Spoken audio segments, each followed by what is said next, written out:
He wants to jump 1,000 cars. Sir, you have 1,000 cars. I don't think I'd attempt to try this stunt. Or we owe this horsepower to Uncle Sam.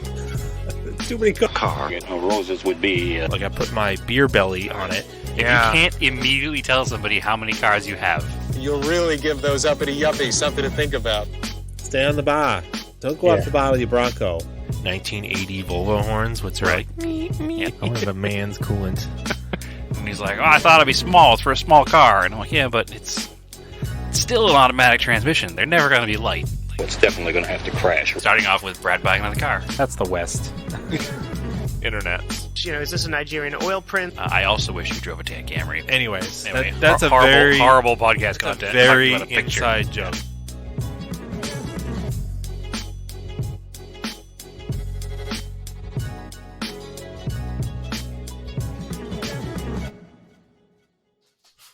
Hello, and welcome back to Odd Off Topic. How goes it, Brad? Andrew, it goes wonderful. We'll get into it in a little bit, but the end of the 3 straight weeks of car events here in Phoenix is over, so got a little time to reflect. Yeah, life is good. It all went off without a hitch. I'm glad. We got in basically the last car event here, so I don't know. Where do you want to start tonight? Oh, well, I have one thing that's really been on my mind since the last episode. Okay. 2 things, actually, but we'll start with the first one. I know that I took a lot of heat on our Discord. Again, if you want to chat with people all the time and talk Ottawa topic style conversations about cars, come join our Discord. Plug it over. But anyway, I made mention that I did not hate my Nissan Rogue rental car when I was in California. And while I didn't say I was going to run out and buy one, I took a lot of flack for even mentioning that it wasn't a bad car. Then I saw that you were away for work, and you happened to get not only a Nissan Rogue, but an identically spec'd, even down to color, Nissan Rogue from your rental car company. Yeah. So, as much as I don't want to make another episode about a Nissan Rogue, I'd love to hear your honest thoughts about a Nissan Rogue, and please tell me honestly, and don't change any opinions based on what you think people will give you crap for, just so only I get crap. How did you feel the car behaved for you? All right, so I've got our preferred rental agency is Hertz for work, which is pretty common. A lot of companies do that. Okay. And they'll just tell you, just sign up if you're going to use Hertz, just sign up for the gold membership. This is a pro travel trip because it's free. Anybody with a Pulse gets it. And then you get to skip the counter. And like, I pull this move all the time where you rent the cheapest thing possible because it's just me for work. So I don't care if it was like a 2-door or whatever. Like I've gotten, I think one of the times I rented from Hertz and I didn't have gold membership. That was when I went to Daytona and they gave me the yellow Beetle like at the counter, which was annoying. But anyway, I would choose the yellow Beetle, but that's because So you just get to walk out to the quote unquote president's circle, which sounds super fancy. And there's just a row of cars. You just pick what you want. Nothing but Cadillac limousines and Suburbans. No. So I'm walking out there and I'm like, all right, there's a couple Altimas. There's some GM crossover things that I know I definitely won't like. There's a Nissan Kicks. That kind of, I know those aren't great. I couldn't find, I think I had a Kia. What's the Kia sedan? I had that last time. Well, there's something 5 K5. No. I don't know. It was new. It was nice, and it had low mileage on it. I liked it, but it wasn't there because the last time I went in, it was there, but it didn't have the keys in it, so I couldn't take it. So anyway, I'm looking around, and I turn, and I see a blue Rogue, brand new, and I was like, "Oh, that's funny. This is great because Forte. I know that's what Kia Forte. Yeah, I had a Kia Forte. That was actually a really good car too, just a good basic sedan. Because everything's got. All I want in a rental is CarPlay and and the screen so that I can use nav and I can listen to music. I don't really care what the platform is too much, as long as it's not like a super slow annoying Econobox, which is why I like being able to just pick whatever I want. Sure. So anyway, you chose for the lulls. You picked the same color blue, brand new Nissan Rogue that I had. I noticed it had Pennsylvania tags, so it was up the same exact car at least. But well, it's like there was like super economy cars there, and Altimas, and a Nissan Kicks, and a bunch of GM stuff. So I'm like, well, why don't I just take the Rogue? Because that's probably the best thing here. And Brad already said it was fine. And Brad's usually not that wrong, even when he is wrong. The bar is low. So it had 3,000 miles on it. So it's basically brand new. Yeah, I think ours had about that on it when we got it too. Yeah, it's a car. Like, I actually didn't find, they must have done some tuning on these CVTs because it wasn't super annoying to like get up on the highway. As long as you didn't, my thing was, as long as you didn't mat it like foot to the floor, it was fine. When you matted it foot to the floor, it was like, oh my god, what are you doing? Where do I belong? But other than that, it was fine. So, but you agree though, it wasn't terrible. Not at all. My assessment is backed up now, at least. Is it boring? Yes. Yeah, sure. Is it terrible? No. It is competently car, which is all I was trying to say. Like, it was a pleasant place to be. It wasn't like, I didn't feel penalized being in it. It was a nice enough vehicle. It was comfortable. It did car things in a car way, and I am beyond happy that at least now I have somebody else take the heat with me for defending even a little bit a Taltima. I will say they definitely improved the interior finishes on these cars. Oh, for sure. Now, there were too many different materials, was my opinion on the interior. Like, they were like... Oh, I like the seats with the gray insert. The seats were nice, but where the dash and the door panels met, it was like a different designer did the dash than did the door panels. And they both sourced materials from different places. And it was weird looking and awkward to me, but that's only a problem if I'm buying a car. I don't care if I'm renting a car. So it was fine. No, and the UI was really good. It plugged in, it worked. I had CarPlay. Yeah, now, the annoying thing with that Hertz, this is my little gripe with it. My flight was a half hour early. Lucky me. So I had planned it like my flight was supposed to show up at 7:45, and then I was all right. I'll pick up at 8. That's perfect. That'll give me the time to get off the plane, walk over there. So I showed up like literally like 15 minutes early. I'm over there. I walk out. I grab the car. I back out. I go to the gate. There's nobody around. I was like, okay. And like other rental car places are open. I'm like, what's going on here? So I like open up my email. I'm like, all right, I'm going to call someone because it's really annoying. And then I see the hours are 8 a.m. till 12 p.m. or 8 a.m. till midnight.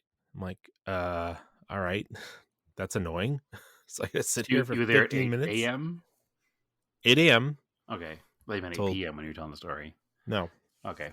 Sorry, 8 a.m. till 12 a.m. Like midnight. Yeah, I'm like, that's really annoying. And then like some people like walked by that clearly worked for Hertz, like didn't say anything to me. This dude walks by, goes into the terminal, and then finally this woman shows up. She's like, all right, she's like, sorry, they're not here yet. It was like 5 of.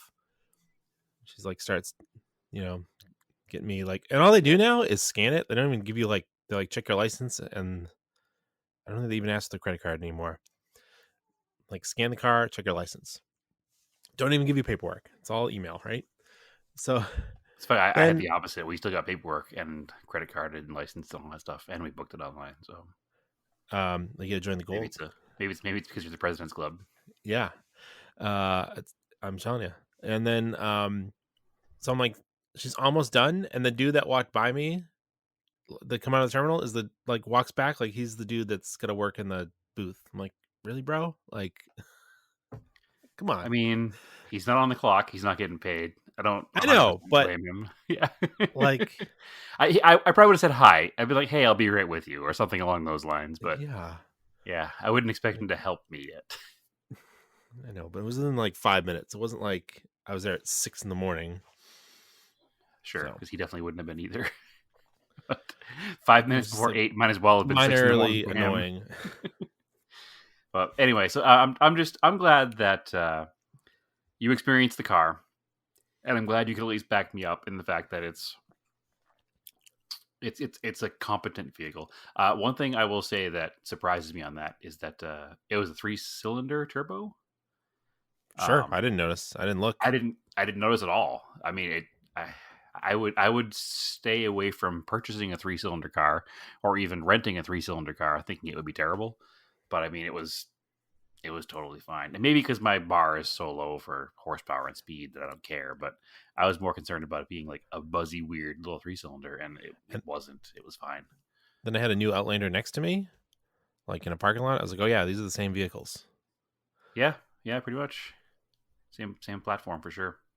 Except the Outlander doesn't have a 3-cylinder, I think, does it? Or does it? I don't think so. No, I don't know. Yeah. Headlights, amazing. The Xenons, like the sun. Oh, we didn't have xenons. We had halogens. Oh yeah, this thing had Xenons, which was good because it's dark out there where I was, and there's a lot of like deer running around. So we were in the middle of nowhere, so I would have appreciated better headlights. Yeah. I wouldn't complain about them because modern car headlights are fine, even non-xenon ones. But another pro tip that I do whenever I get in a rental car now, especially Nissan, flip those lights to auto as soon as you get in it. Then you don't forget. Okay. Oh, so they're always just turn on you? Flip them to auto. Yeah. Right. Because you'll just be driving a new Nissan with the light up dash and just be like, an NPC out there with no headlights. That's true. The one thing I notice all the time is what's the Chrysler called there? The Pacifica. Every Pacifica on the road has no lights on at nighttime. So yeah, because their daytime running lights are so bright and the dash is lit up so bright that nobody turns the lights on, so they have no running lights in the back ever, and it's a constant problem with that particular vehicle. We see Pacificas all the time with no lights on. So. Anyway, I'm just happy you did it, and I'm happy you agreed with me. And I want to put an end to the auto on topic of rogues and get back to old cars. Back to Taltima off topic. Yeah, exactly. Also, I did double check some pedantic corrections here. I did double check the front suspension and the Corolla just to make sure I wasn't wrong. No, you were right. You were right. Thank you. Yeah. Mistakes were made. I needed to clarify that out there. I was like, I don't think I'm that far off, but I was not. I was 100% right. It is a McPherson strut car. It's a different style than what you were thinking of, but in my brain, you were probably thinking of like a dual A-arm with a coil spring. Was that what you were thinking of? Yes. Or you just weren't thinking at all? Yeah. Either way, I know you know what a McPherson strut is, so I'm not trying to call you out here. It's just it's rare that I get the technical facts wrong and you get them right, so I'm just going to gloat a little bit and brush the dirt off my shoulders. So, that was it for pedantic corrections. Moving on, let's talk NASCAR. Yes. So we didn't talk NASCAR last week. One of our favorites was booted last week from the playoffs. We lost our man Bubba, unfortunately. I think we lost Chastain too. Was that the week before? That was before, I think. The three. I don't know. That was last week too, I think. But so yeah, we lost our Trackhouse guy and our 2311 guy. So we're a little bummed about that. But there's still a few names in the hunt that I'd like to see win a championship this year. I wouldn't be upset if Hamlin won. Basically because he has some principle in the 2311 team, so that's kind of neat. But anyway, this week's race was really good. Did you get to watch the race, Andrew? I did. The South Point 300 or whatever it's called. It's basically I don't know what the name. It's Las Vegas 300, so it's Las Vegas Speedway. It was a really good race. It was a pretty clean race overall. It was interesting seeing tire issues this late in the season. It seemed like they had a lot of right rear tire problems, and they were overdriving them and crashing the car. In fact, the winner of the race, unfortunately, was Kyle Larson. But even he, partway through the race, had an epic save. Like, he should have lost big time when he took that car as far sideways as he did and managed to save it, bring it back, and still win the race. So as much as I don't like to see him winning the race, his finish there was wild. So although It was wild. I'm looking right now at the finals on the internet. What Who was right behind him? Why am I blanking on this? was the 20 car? Yeah. Interesting. The results that are coming up are from the other race that was there, which this was the South Point 400 was the one I'm talking about. Christopher Bell is the 20 car who was right behind him. So, and Christopher Bell made it real interesting in the last like 10 laps. He was coming up like 0.2 of a second per lap, and within the last time around, turns 3 and 4, he was right on Larson's bumper and got him a little loose. And I thought for sure he was going to be able to get past him and go over the finish line in front of him, but the finish line is way too close to the end of turn 4, so he didn't have that like drag race down the straight. So unfortunately, that's what gave Larson the win. But I mean, it was well under a second victory by the end. It was great. So anybody who says NASCAR is boring doesn't know how to watch NASCAR, because I tell you, it was another great finish. So, and it was a great race the whole time. There was a lot of good racing during the whole event. So I enjoyed it immensely. Still happy to see who's still out there. You know, most of the guys that I wanted to take the championship are out, but there's still a few out there. And at the end of the day, I think both of us can agree it's anybody but Larson, right? So Yeah. it's kind of where we're at, which there are 8 people who can still take the championship, and as long as one of them's not Larson, we'll be happy. But it is what it is. He won the race, so he's guaranteed a spot in the they don't call it the Final Four, but basically the Final Four at Phoenix, right? So Yeah. So no, they have like 2 or 3 more races. It's there's not 2 Phoenix more next week. races. There's 2 more Yeah. races, and then Phoenix. Okay. So right now there are 8 playoff drivers still. After these next 2 races, there'll be 4 more eliminated. And then the final 4 drivers compete for the championship in the last race. So the whole field is out there. They still try to win the race. There are other things at play too. There's team points and car points and owner points and all that stuff. The championship's not decided for any of those. So guys that are out of the actual quote unquote playoffs are still trying hard to win the race, because it's a stat builder to win a race, but there's also, like I said, there's team points and owner points and manufacturers points, and they still want to get all those things for all those people. So they still drive just as hard as if they were in the championship. So it's not that they're just there as backmarkers. They're all there trying, but there's only 4 people who could take the championship. And I mean, I was explaining that this weekend, and at first it seems kind of weird that, hey, only 4 people can win this championship, but it's no different than it used to be in the past, when after the entire season, somebody could have won the championship with 3 races left. Yeah. Because the points wise, they were so far ahead, it wouldn't have mattered. So this actually, I think, kind of keeps that a little bit more interesting, where there isn't a champion until the final race. Yeah, there's only 4 people who can win it, but any one of those 4 could win it. So it becomes a whole different scenario than it used to be, where, if somebody had 6 wins in a season, then when there's 4 races left, it'd be like, well, nobody can get enough points to pass them, so they win, period, end of story, and the championship is decided.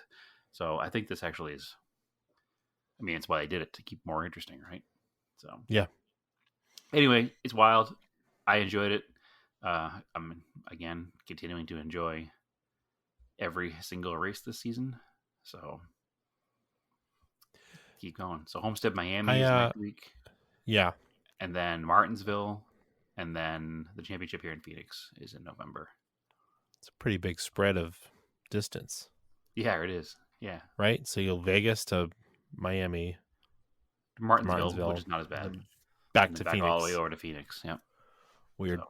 Anyway, I was watching the race, and I was remarking to Stephanie that when I watched it as a kid, I didn't have a much better understanding of NASCAR now as an adult.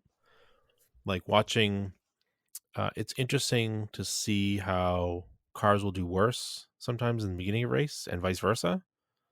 Like as a race goes on, like a car will get better or worse. It's just Sure. kind of an interesting thing. Because it early on in the race, like Chastain wasn't doing so great, and then like the last stage, he was running up top 10. Sure. And you're Absolutely. like, oh, maybe he's got a chance to win it here when there was like 50 laps left. I think 'Cause one he's of the running pretty biggest things, and I was talking also to Naomi about almost the same thing this weekend about the racing, because she's been watching some of the racing with me, not like flag to flag like you or I do, but she was saying that like, a couple years ago, she'd be like, "Oh, why? What is interesting about these cars driving around in circles?" But even her, or even she, I should say, now appreciates all of the minutia of the event and the pit strategies and Yeah. tire strategy and all the stuff that's happening while it's going on top of the really good side by side door handle to door handle racing that's happening. Like there's really, once you understand what's going on, and again, same as you, as a kid, I just want to watch cars race and crash. But there's so much more to it, and it's probably the same in any sport. You watch enough baseball, you start to get baseball strategy, right? That's really what a fan of the sport does, and you Yeah, learn we more and watched- more about it. There's been several races where the drivers that we like have just made terrible decisions on pit strategy, or just like the way it shook out with a yellow flag or something, and they just get completely shuffled to the back. Yep, After having like a strong race. It's really interesting. it's all part of the game.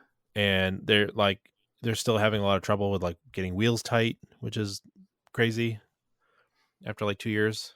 Sure. Well, I think the biggest thing with the wheels is that whole indexing problem, where you can tighten the wheel on, but it's not over those posts, or the posts aren't. Yeah, it's weird because there's like 25 openings in the back of the wheel for the post to fit in or something. They're like almost every bit of the machine face is a hole. Yep. For it to fit. Yeah, it's almost like you have to try hard not to get it in place, but Yeah. that's what it is. I mean, at the end of the day, they're doing a full tank of gas and 4 tires in 9 seconds. So Mhm. the room for error is there whenever you're trying to do anything that fast. So it's an insane fast pit stop. And I mean, they're still manually jacking these cars too, also in that 9 seconds. Mhm. It's not like it's air jacks. Like it's a pretty impressive feat to see them do it. So I can see why mistakes are made, because you're trying to get everything done in 9 seconds.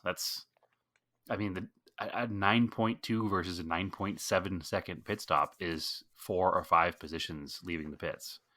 So it's huge to get it done fast. And that couple tenths is a couple positions, and that's win or lose the race right there. So I hope they happens. never go to air jacks, because that is part of the athleticism of the pit crew, is the jacking. Yeah, no, I agree. Also, I'm hesitant to ever say I hope they never, because I don't want to sound like one of those NASCAR fans that got mad when they went from 5 lugs to 1.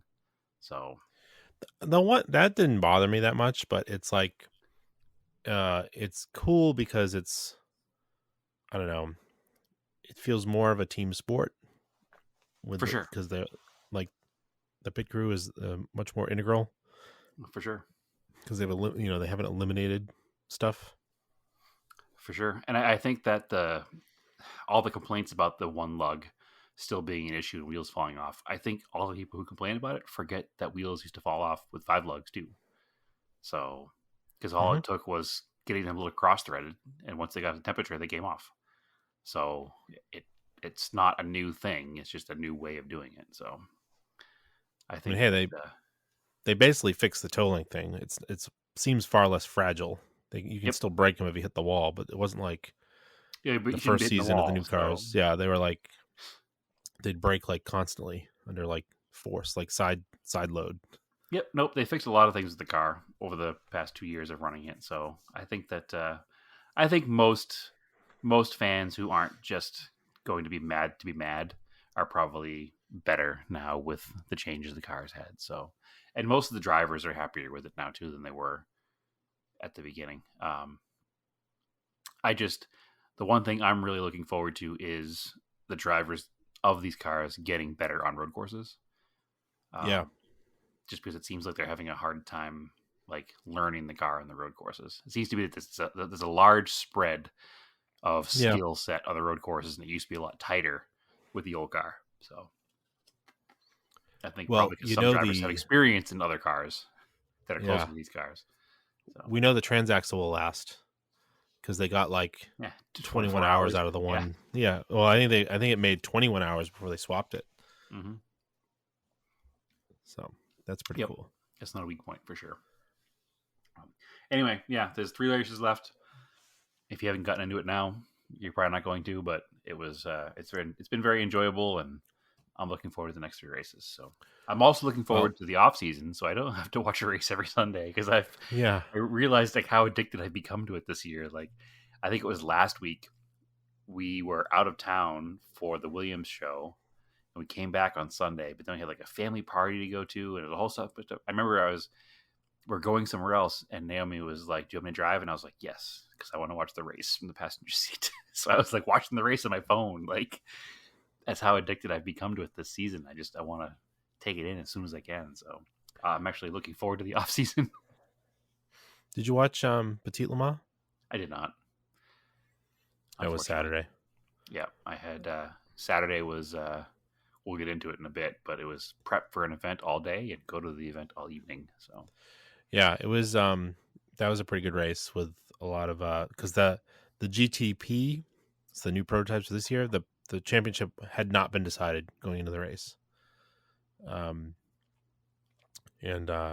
spoiler alert, so Meyer Shank Racing won the championship with the Acura. And they're actually getting out of GTP. They're not going to run it next year. It's like retiring champions. Yeah. Like Wayne Taylor Racing was like seemingly going to win it, and then they had an incident on track, and the car was destroyed with like an hour and a half to go. Oh, that's 50 minutes to go or something. Yeah. And then it was Corvette Racing's last race. And the car broke like halfway through. Right? Yeah. Yeah. So that was a bummer. Yeah. But, kind of a anticlimactic finish to their team. Like 20 years of really good racing. Yeah. But the GTP cars are here to stay for a little while. And, we're getting in the off season, but it's like Daytona's right around the corner. So you'll have Daytona 24 hours, and then February is the Daytona 500. So it's really only like 2 or 3 months away. Yeah, it's a short off season. Yeah. Yeah. Yeah, for sure. And actually, did we talk about it last week? We are going to be at Daytona. Yes, you and I will be there at the Daytona 24 hours. So if you want to meet us, we'll be there. Absolutely. If you're there, hit us up and we'll hang out for a bit. We'll be there all weekend, so Friday to Sunday. Yep, I'm super stoked for it. Because I want to catch, like the support races are usually pretty good too. And I think we're going to try to hit, I know for Long Beach this year too, kind of in the car. We're certainly going to try for that because I've never been there. We'll see. Because it's like only 6 hours from you. So not even, yeah. I can fly out, and we can drive out. Sure thing. Plus, I was trying to figure that out. So is it a week? Is everything spread apart by a week, or is everything in one weekend? I was under the impression everything was under one weekend. I can't imagine the city of Long Beach allowing the streets to be shut down for an entire week plus with racing for an entire we'll have to week. double check what the schedule's like. We'll talk about this off air. Yeah, I'm pretty sure it's very similar Friday to Sunday kind of setup. Because if we can catch Indy, IMSA race, some drifting, that'd be really cool. Yep, very very cool. One more point of motorsports. Oh yeah.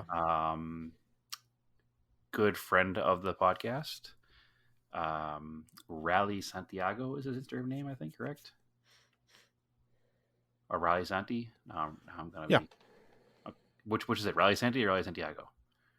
Rally Santi. Okay, Rally Santi on Instagram He's in our Discord. He drives a BRZ in ARA Rally, and wanted to throw him a huge congratulations because he won the limited two-wheel drive class at LSPR this past weekend. So super cool that somebody in our community actually won their class at that event. That's a national event, so that's awesome. He finished 9th overall, and I think he beat all but maybe one two-wheel drive car. Like there's one open class two-wheel drive car ahead of him. Everybody else finished behind him, even in the open class. So that's a huge accomplishment, and I just want to give a big congrats to him. Go follow his Instagram page because he has posted videos, in-car videos of him driving, and he definitely finished first in class for a reason. He really left it all out there. Like he was hauling. It was impressive to see.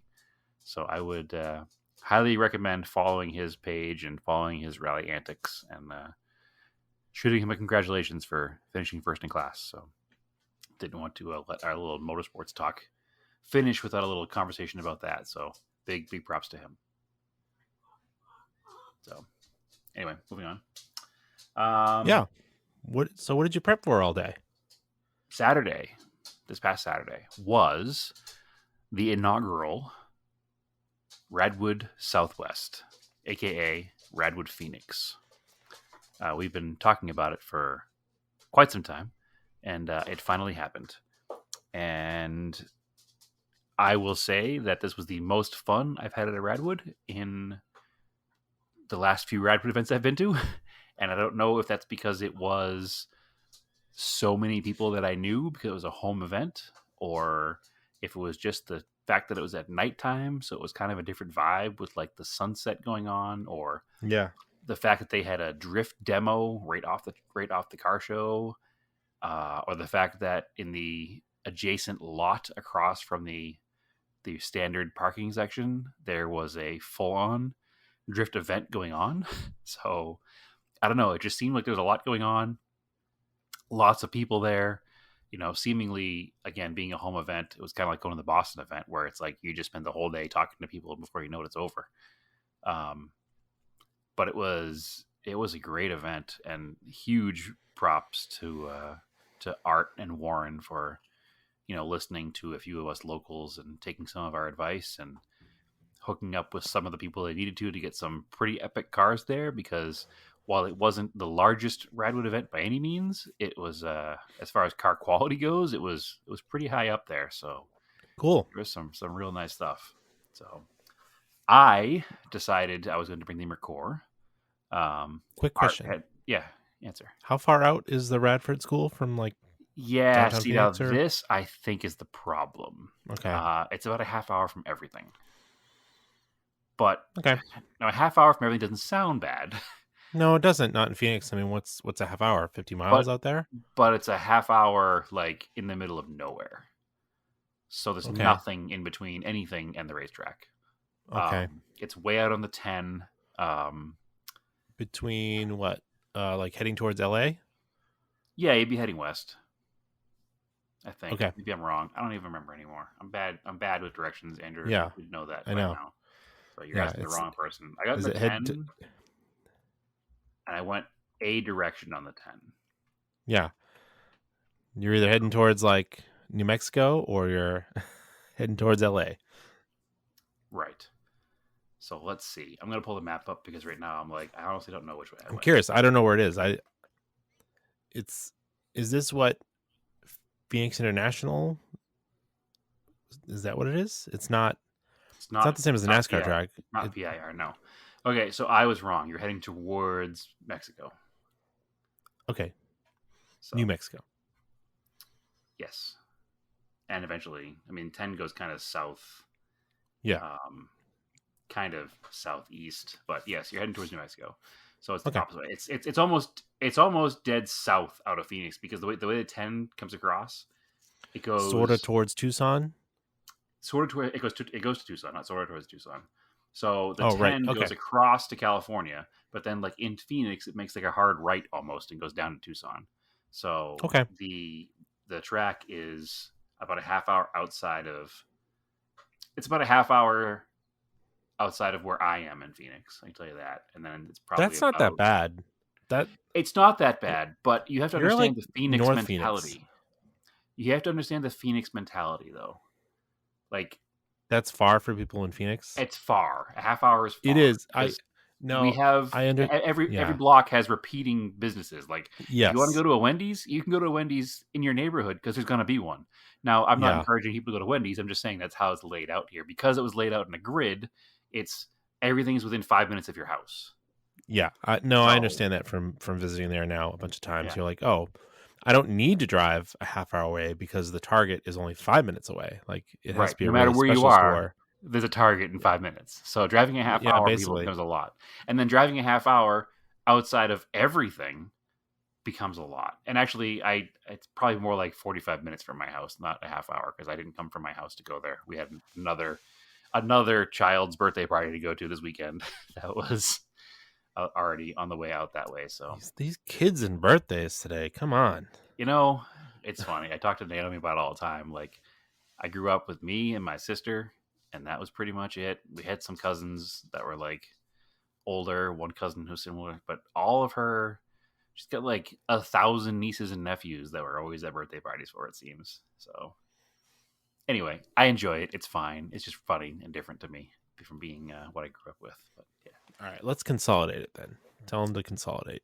Yeah, because especially just pick so one many month. Of them are so many of them Once. October. Yeah. Anyway, sorry, you were born in May. Sorry, Marco. All your cousins. We've decided everybody's October. Just till July. Yeah. Right middle of the year. You get your Christmas. You get your birthday month. That's it. You're done. No more. Yeah. Makes everything simple.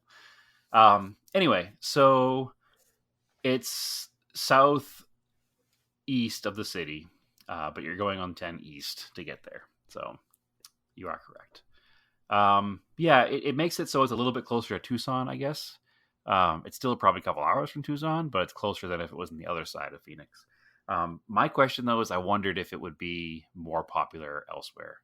However, in talking to Art, he was saying that he really concentrated his advertising on, like, make sure he got Tucson and Flagstaff. And I was like, oh, man, there's like 5 million people just in Phoenix. So I don't think he needed to spread out that advertising outside the city. He could have concentrated more on in the city, and maybe you would have gotten more people from in the city because there's so many people here. But I think anybody who needed to be there was there.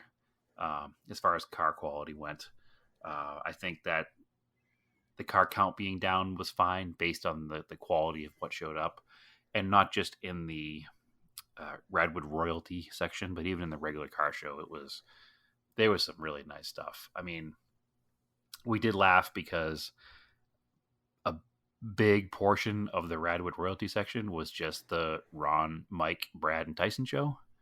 Because between the four of us, we had 14 cars there. What? Yeah. So it's what we promised and it's what we delivered, right? It was going to be 16, but I was down a couple drivers last minute, so we would have had 16 cars for the four of us there. But it is what it is. If you got to bring the show that we all go to, drive all over the country for, to us, we're going to bring as many cars as we can and make multiple trips if necessary. It's only 4 cars per person. It is. It's not that bad, right? No, So it's totally normal. Art parked all Ron's cars facing each other, which is kind of neat, in like a little round circle parking area. So Ron brought 2 Preludes, CRX, which technically is Nanette's, not Ron's. So, but anyway, so his 2 Preludes, Nanette CRX, and the Starion. Our friend Mike, who's the Turbo Ford and Ford guy, brought his Capri RS that he brings to all the Radwoods, but he also brought an SVO Mustang ×2 and a Ford EXP Turbo, which is dumb rare and cool. And then Tyson brought a Legend, an Integra, an NSX, and maybe a second Integra. I think 2 Integras maybe were Tyson's. Obviously him bringing all of his Acuras out. And then I had the Mercure, and Naomi drove the 944 out. So we had quite a few cars just in our section alone, which was fun. Art had reached out to me and wanted a car for the Coker Tire booth. And he'd asked if I could bring the Eclipse. And I said, you don't want the Eclipse. It's not super shiny and super like car show worthy.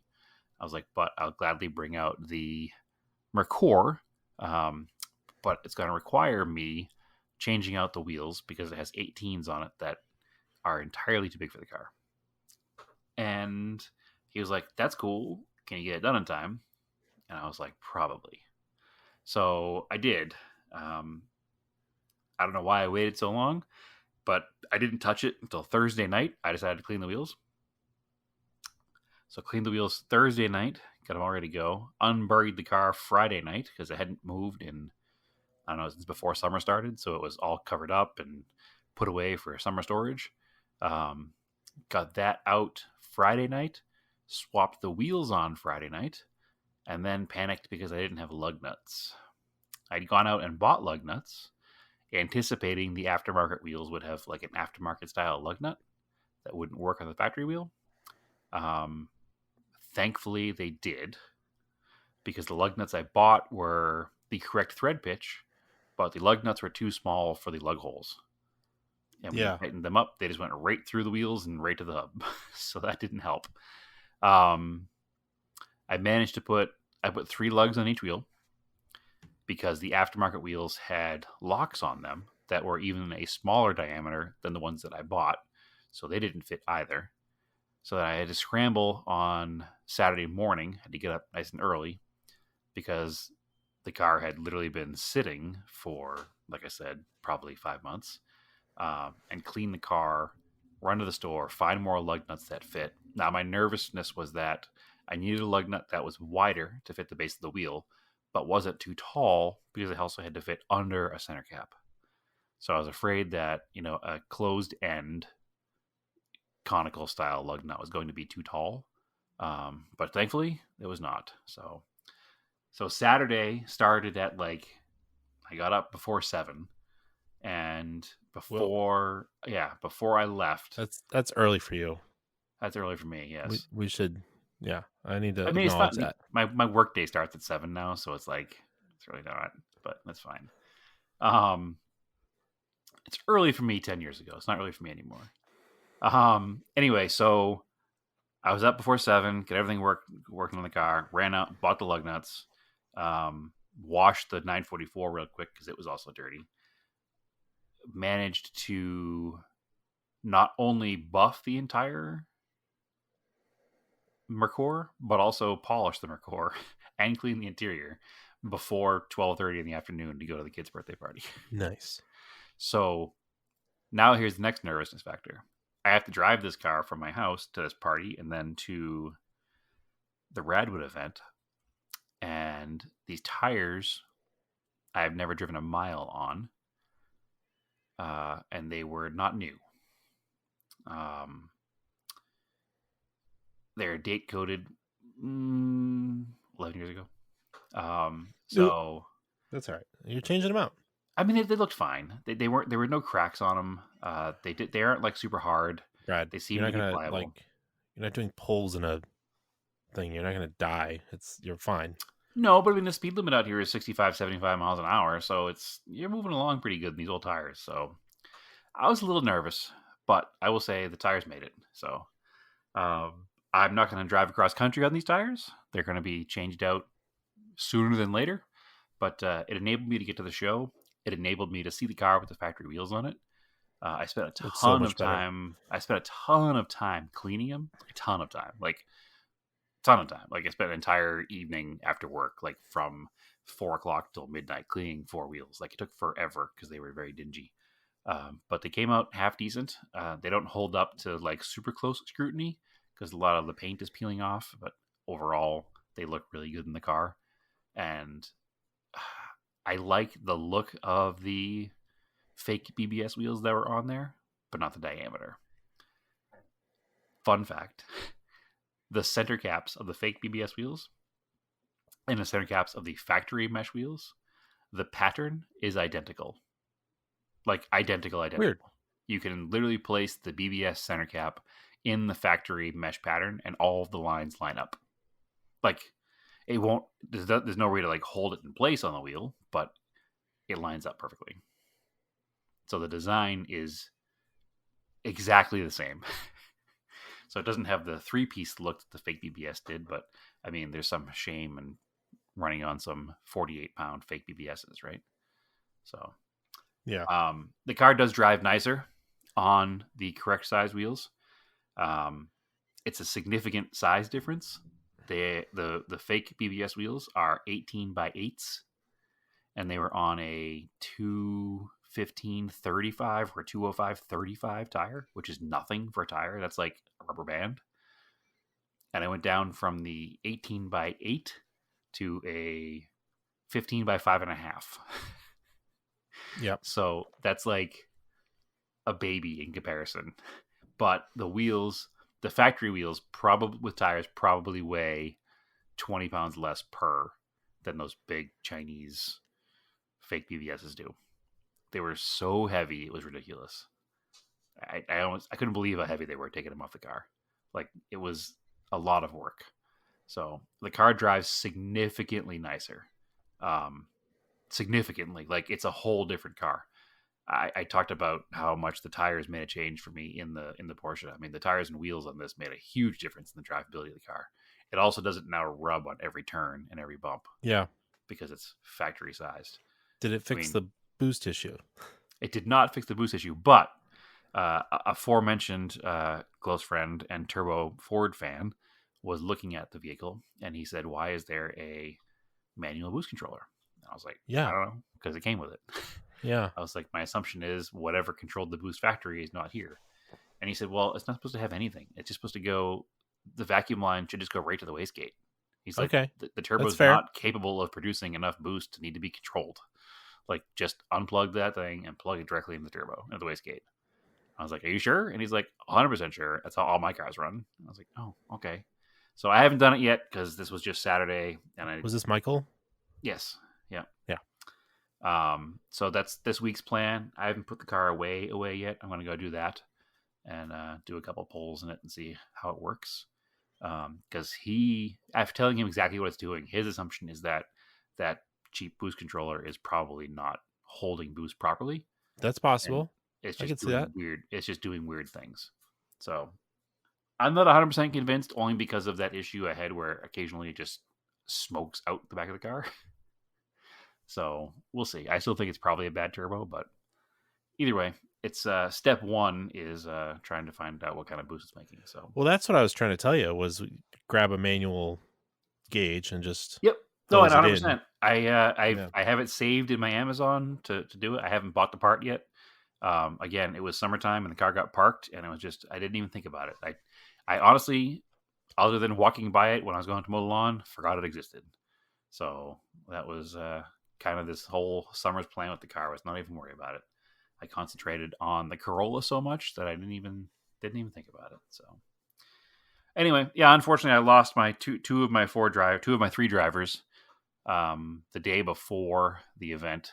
And honestly, I didn't even think Naomi was going to be able to drive a car out because of the birthday party and shuttling around some other kids in the family that she had been asked to do. But at the end, that got changed. So she was able to bring the Porsche out a little late. Unfortunately, since I didn't know she was going to be doing that, I didn't get the Porsche properly cleaned. And I'm a little embarrassed about how dirty it was. But Oh boy.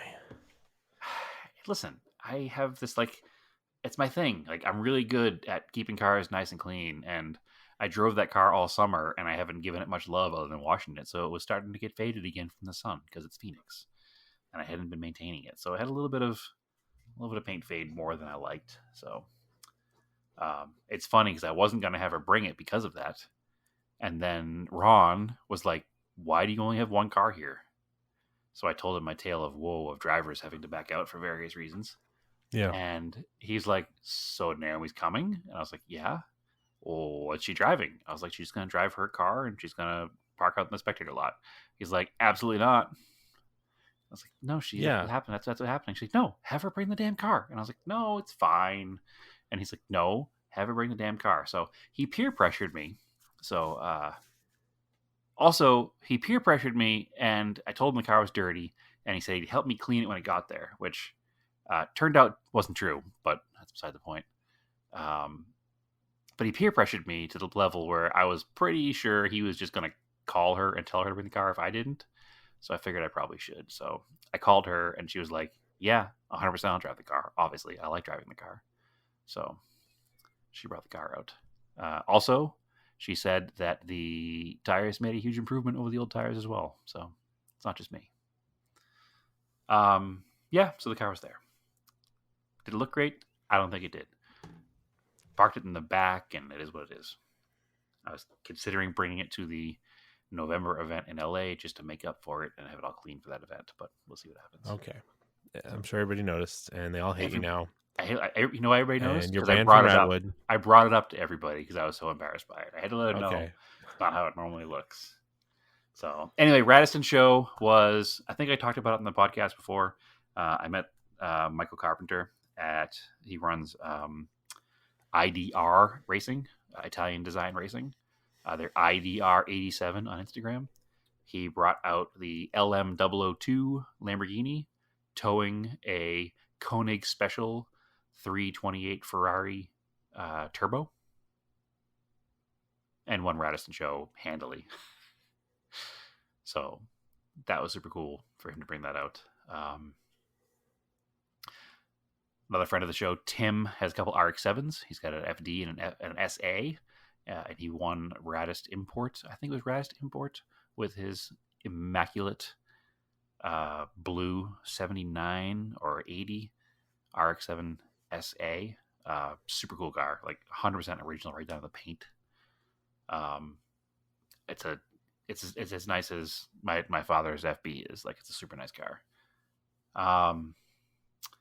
Other cars of note, there was a Ferrari 348 race car with plates on it, which was kind of cool.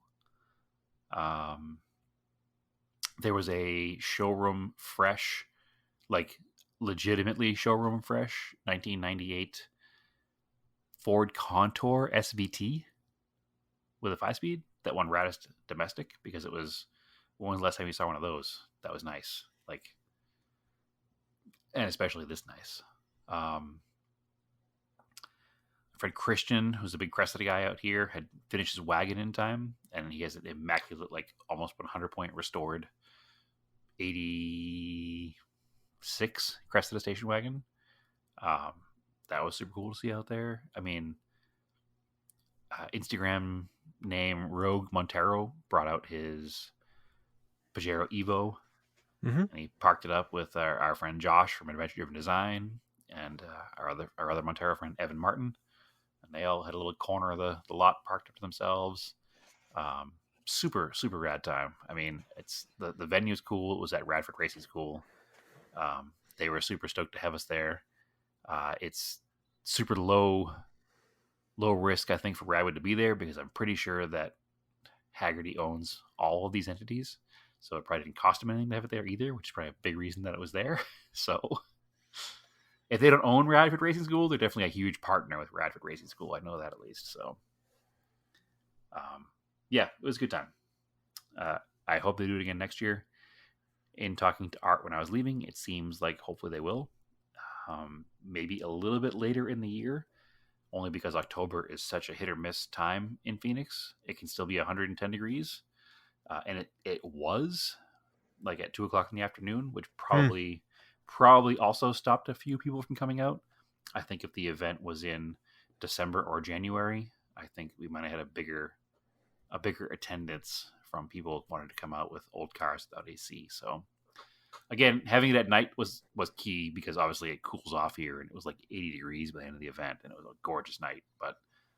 And the sunset pictures are awesome. So yeah, it was cool. I like that they're trying to introduce more and more extra stuff, like the drifting demo and whatnot while it's going on. So yeah, it was definitely it felt like an old school Radwood, and that was cool. That was good to feel. So thanks to those guys. Had a good time. So Not to overshadow Andrew, but you had our favorite New England event this weekend too, did you not? One of our favorites. I think I've got some newer favorites, but it's still up there. The old standby. Yeah. Now that Staggered and what was Life. the other one? Grid Life happened. Like they probably a little more than this, but this is the old standby. Yeah, they had Japanese car day at Lars Anderson Auto Museum in Brookline. And it stopped raining just long enough for the show. It didn't rain at all this past week. Well, it rained a little bit on Saturday, but yeah, it was clear. It was a little cooler, but it was nice. It was sunny.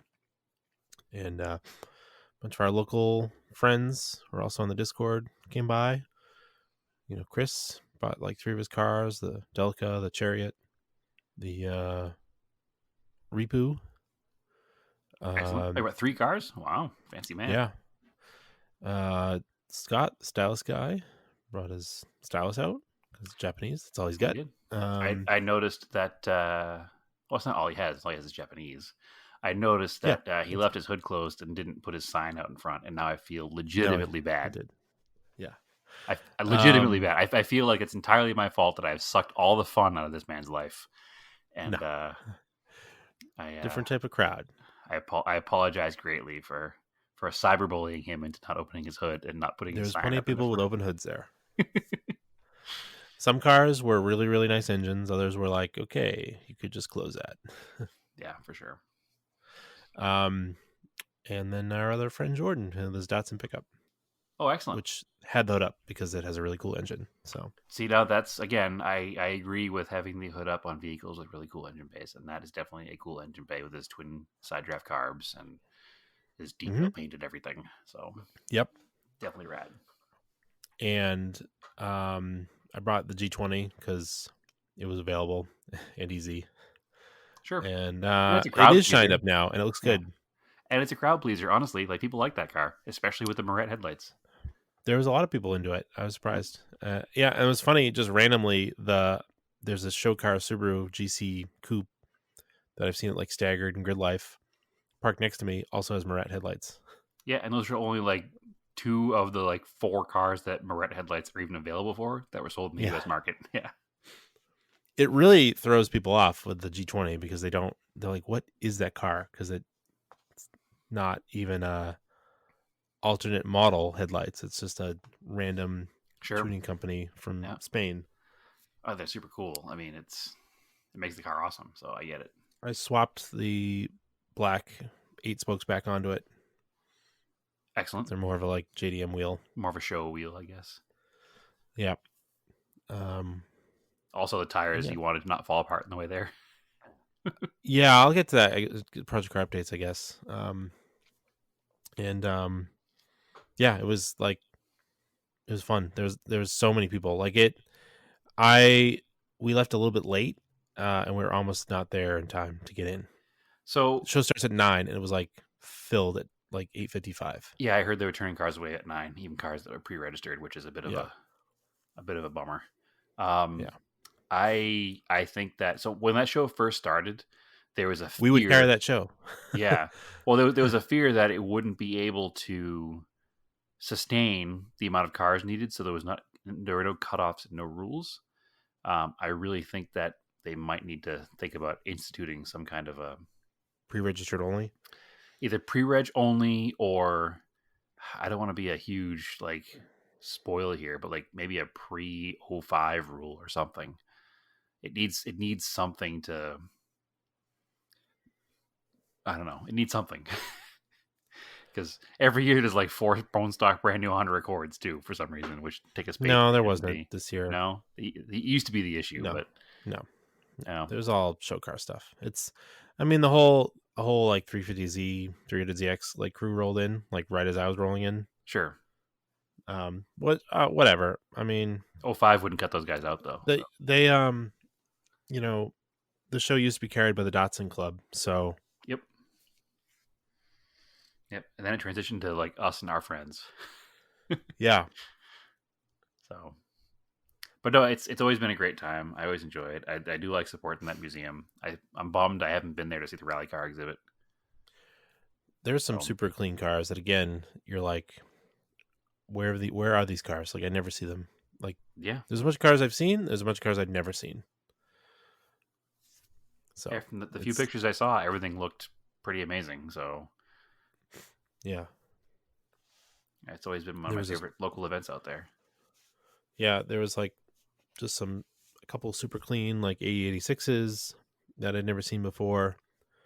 There was actually a really nice like 99 BR4 3000 GT. That was actually like super clean and perfectly stock. It's like it's funny that like a lot of those are like starting to come out of the woodwork now. Yep. Like people put them away and didn't use them, and There's they a were huge sports cars. there's a huge contingent of AE86s and TE72 Corollas down in like Connecticut, and I Mhm. bet those cars probably have Connecticut plates that came up too. But there's I was looking at pictures this past year on 8/6 Day, and there was a meet in Connecticut. And it was like, oh my god, is this Connecticut or is this like SoCal? Like there Yeah. were 25 cars there, and they were all dumb clean. So There was a GC8 coupe, so WRX. It looked like it had to be a 22B clone. It wasn't. I don't think it was a real 22B. Like, there's no way. sure, But it was a really well done clone. Like, it had the wide 6-spoke speed lines, the flares. There was a half cage. I didn't see it with the hood up. I saw a picture that somebody on Instagram when the hood was up, it's got like the shaved front fenders that look like the WRC car, where they're just like flat sheet metal, like they look like tubs. okay, You know what I'm talking about? yep. No, a lot of drift guys do that too. Yeah. Probably to make up for the wide fenders, and had some like crazy engine work with the top mount. It looked really, really cool and super nice, and had like a later like GD STI interior with the blue Blue car, Alcantara. Yeah. Yeah, really, really cool looking car actually. Yeah, I'm not the world's biggest Subaru fan. In fact, I have owned one Subaru. I love which is a Flip It. GC8s. But that body That's 'cause- style in particular is yeah. so good. So good. What else was like it was super cool? I mean, there's just a bunch of stuff. The only thing that's annoying is like, again, the people leaving. It's like you just not leave a show like a jerk. Right. That's Like, also no one- very hoity-toity area with a lot of people with a lot of money, and it's only going to take the right person to get that whole event Well, shut down. I don't live in an area with $1 million homes either, but I still get annoyed with people with crackle tunes. So Oh yeah, I'm not saying it's just because of that, but I'm saying they crackle have the tunes are money. annoying. They have the money to fight it. Is what I'm saying. Yeah. It's just like, just stop. Like, it's so annoying. Like, Yep. I don't even, It's not impressive. And You're not impressing anybody. and it's a lot of like Mark V Supra Autos, like the new Supra. Like, Yes. it's just Well, it's because they're BMWs, so the crackle tune is easy. like the worst, like just accessories and then just crackle tunes out of there. Like, just stop, please. You know, we don't have So, a like, lot my of. favorite thing now is leaving shows with all these kids videoing and just going as slow as possible. Shifting at like 2300. Yeah. I do the same thing. And I've always done that. Even back in the day when it all first started, with leaving a show with a Camaro, people tell you, to a burnout. It's just like, absolutely not. You're not paying for my No. tires. Why am I doing that for? I don't want you to have a video of me doing that. If I'm going to do burnouts, it's going to be my own personal preference and my own personal videos that I'm going to take myself. So no, I It's agree. just like 100%. super annoying. Well, it's the whole thing of you don't want to ruin everything that you like, and that's going to ruin things you like. So people are going to start complaining, and then events aren't going to happen. So I was legitimately nervous about that with Radwood being at nighttime here, and there being drifting in an adjacent parking lot. Like I was like, I should say parking lot. I should say track because it was a track. But Why? It's at a uh, racetrack. But I was afraid that people were going to start acting foolish in the parking lot. Just No. because of, mentality. And that's what happens at nighttime car shows. But thankfully, it ended very calmly, and everybody was an adult about things and left. So, and then it's in the middle of nowhere. And if they want to do a pull onto the highway, great. It's fine. So, but yeah, no, it's annoying. Stop doing it. Be a normal human being. Time and a place. Actually, it's not even true. There is no time and place for Crackle Tunes. They don't do anything. They only exist. They only exist to be annoying. They exist to be annoying and to gather attention. Yeah. This goes back to Bub Rub and Little Sis back in the day with their whistle tips. Yeah. It's the same energy. So anyway, that was a really good show, and I'm happy we got it in with no rain. So yeah, considering it's been raining pretty much every day there. I really tried to take the Galant. I got it out. I got a sticker on it. It's not rolling very easily, so I think one of the calipers is stuck, which is annoying. But I also if you just let the car drive sit it for enough, a year. It'll just go through. It'll power through it. It's fine. Yeah, I've done that. Yeah, it'll power through it. No problems. So Whatever. it was funny though. So it's fine. It is. It was funny though because I brought it to the sticker guy, and he was like, "Oh, I haven't seen one of these in forever. This thing's super cool." I was like, "All right, I'm definitely passing." I'm passing this time. Yeah, this guy's not a dick. Perfect. He was asking me about the ones that are down the street. I was like, I've never tried that guy. I gotta go down there and see him. See what's up. I've talked to him, but he wasn't selling last time I talked to him. So very long time ago. I don't care if he's not selling right now, but I'll just tell him, listen, if you don't want to sell, down the street. Yeah, I mean, I was in no position to buy them from him either, because when I was giving him a hard time for not fixing his Galant VR4s, I also had a Galant VR4 that was just sitting, not being touched. So I don't want them. Yeah, but I don't want them to get thrown away. Is the problem?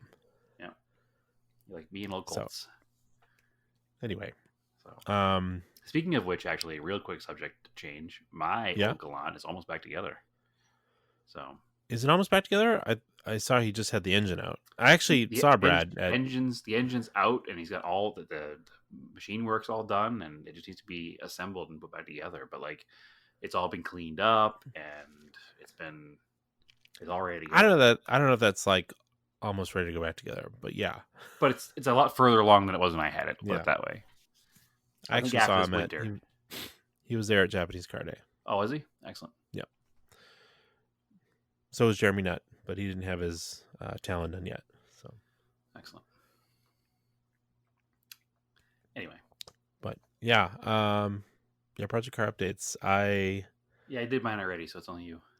Yeah, I took the G20 to a track day. That was last Tuesday. So yeah, I'd been trying to figure out what the difference was with these Falcon 660s versus 615s, and I think I figured it out.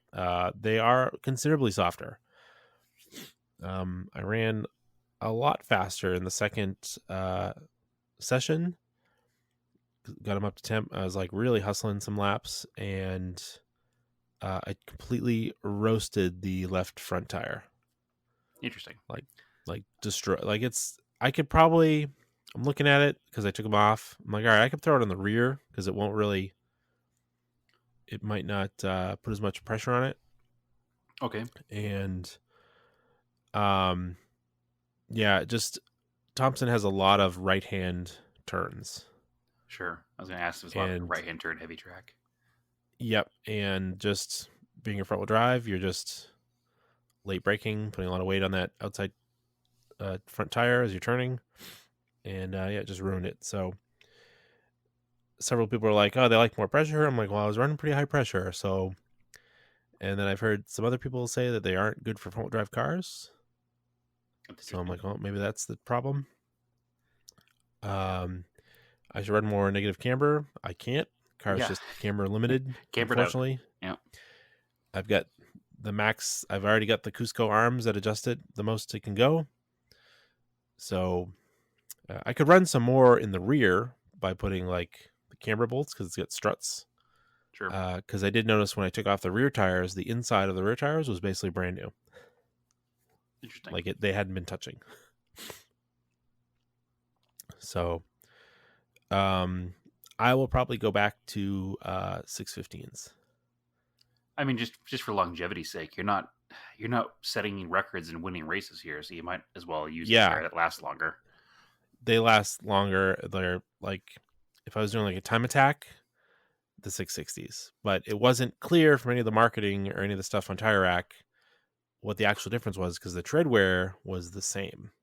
Well, I should try to convince you now to go for some 600 Bahamas. Give them a go. So yeah, that was my pedantic correction, is that you can over tire a car. Yes. And I found the limit. The G20 is perfect on 615s. Anything stickier, it's not as great. I mean, it probably is it if was you're trying great. to win a race. Yeah. It did stick better, and I did run faster. What felt like faster. I don't do any timing on purpose.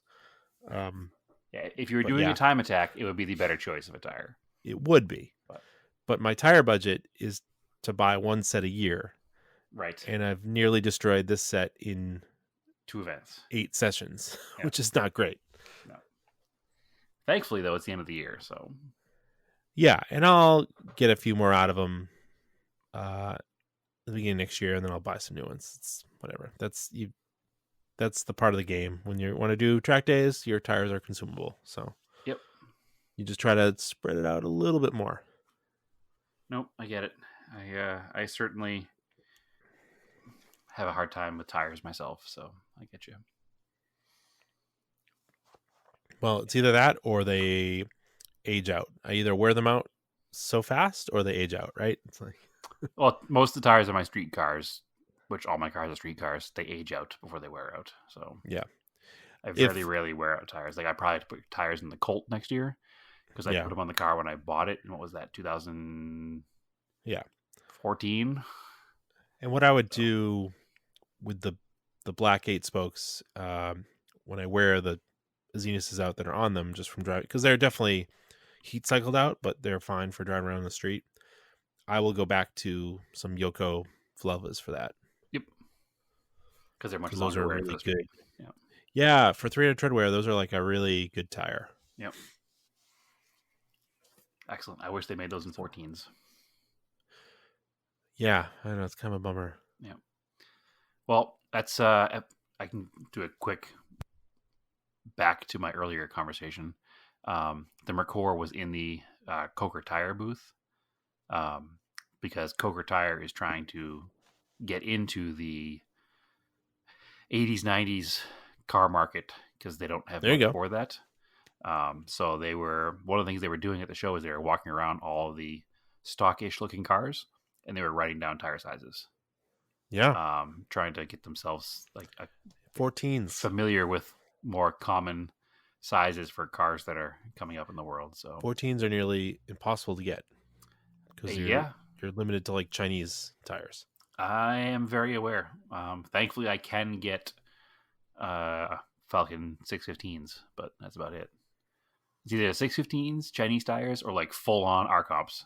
That's all I can really get in 14s. So I have Chinese tires on the Corolla for now, and when I have another set of wheels that I'm going to put a set of 615s on to do track days. So, which will be happening fairly soon, actually, because I was talking to another friend who came to Radwood from a track day, actually, and just talking to him about track day events locally. So I'll be doing some track day events, I think, with my friend Jacob here pretty soon.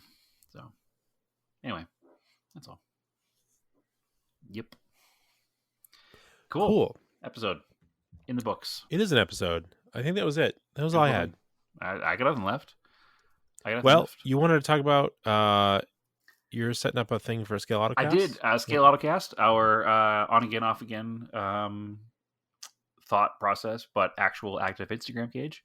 And in conjunction with that and our Discord page, we're doing another plastic bottle build off. Originally, it was going to be to the end of November, but I've not officially announced it till right now, so we're going to push it to the end of December. It is a no rules build off. There are also no prizes for this build off. It's just to encourage people to get out there and build some models and share some progress, and we will share them amongst all of our social media accounts and in the Discord group as well. You don't need to be a member of the Discord group in order to participate. It will make it easier to share things, but you don't need to be.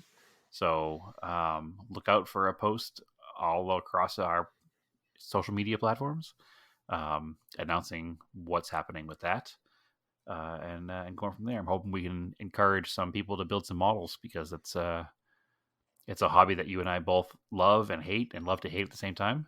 But we want people to do it because we don't want the hobby to die. So doing our best to push it out there and get the people to build some stuff. Plus, winter's coming on the East Coast, so get an indoor car hobby this winter, right? So Yeah. and I'm going to guilt Andrew into building something that's not a non-painted snap kit, hopefully. So I don't know. I got a couple sitting here calling my name. there you go. So anyway, But that's where we're at. They're So painted snap kits. to do two then. So follow the page Scale Autocast for that. Follow me personally at TSISS350 on Instagram. Even though Instagram has been frustrating me lately, that's where we're at. That's our final frontier for social media, really. So Andrew, where can they find the podcast and you? Find the podcast, Auto Talk Podcast on Instagram. You can find me on Instagram, Raced in Anger. Yeah, that's it. We're kind of, maybe Threads is back. I don't know. Kind of trying to make it a thing. It's certainly better than the old Twitter that's now X. So Yeah. I'm over there sometimes. Yeah. But anyway, what do they call tweets now, by the way? that's a good question. I don't know. It's terrible branding. I heard somebody that they call them excretions, and I was like, that's gross, but it's also kind of funny. But then I was gross like, platform. that's kind of like an Elon thing to do. He probably wants them to be called excretions. Yeah, I don't really So- care. No, Really I give mean, this too I haven't even logged into there since I don't know, months now. Gave up. So much. Yeah. The only thing my complaint now about Instagram is the hashtags are they messed them up. It's really hard to look for a show that you were just at unless it has a good hashtag. my two complaints about that are the hashtags, because if you search hashtags, it doesn't give you recent; it just gives you popular again. Nope. Yeah. And also just the engagement doesn't make any sense. It doesn't make any sense how one post can get 150 likes and another post can get 38. It's social media is become less social and more corporate overlords, of course. So Yeah. I think that's just the way everything goes nowadays. Well, anyway, Whatever. it's not very analog of us to talk about that. It's not, but we're doing a podcast, which is also not analog, so We it's are. fine. Keep your cars analog and your We are. podcast digital. Yep. All right. And on that note, you already said it. I guess we have to just go. Well, I mean, you can still say aim for the roses. It's fine. Oh, damn it, I said that now too. It's all over again. All right. Do those things. That's it. Talk to you later. Yeah. See you next week. Bye.